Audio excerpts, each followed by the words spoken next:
So here we go, Crap to Cream, part 41, MGB Resto. I had a gentleman ask me about what was the best manual that I had for the work that I was doing. So he was doing some transmission work, so I found this one the best. The Repair and Operation Manual 1978. So this obviously mine's a 78 model. So yeah, it's got all the information that you require, good drawings and explanations and all the torque settings and everything else that you need to do, how to put it together.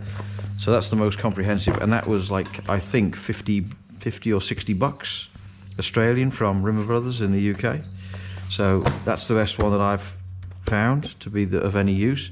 So this episode, as you can see by the plethora of stuff going on here, right, is electrical stuff. So I'm now fitting the radio. I've decided it was time to decide to fit the radio with the speaker wiring and all that sort of wonderful stuff.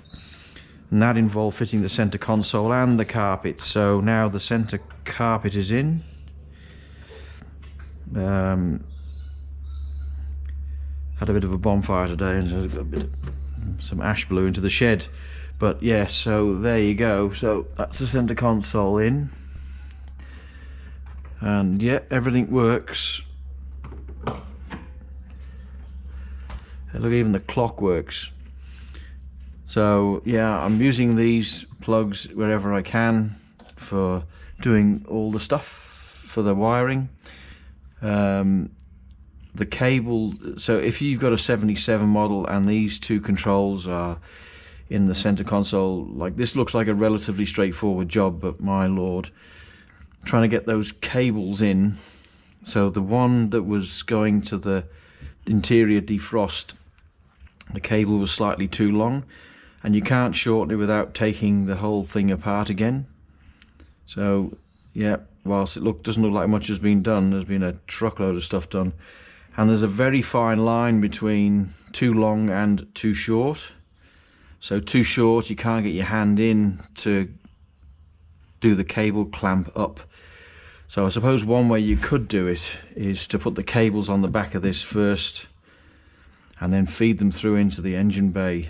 But you can't do this one because it's in the heater. The heater controls itself, so I suppose you could do this one, but I did both of them at this stage of the game, and yeah, it was not a lot of fun. So the two nut sizes, so the one that holds the cable into locks the cable onto the back of the switch is a 5/16, and the little nut that I use, the little nut that holds the cable in position on the back of the switch, is a 1/4. So they're 1/4 and 5/16.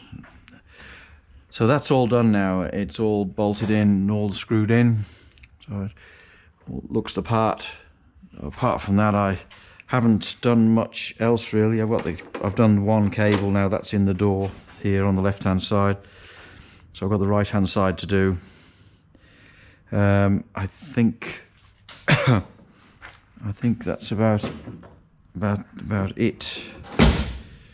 Because I had a busy day yesterday, so I didn't get much done.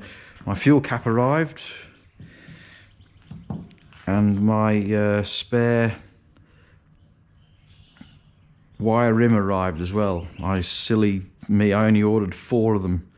So when you actually do need 5, because there wasn't a really good rim left.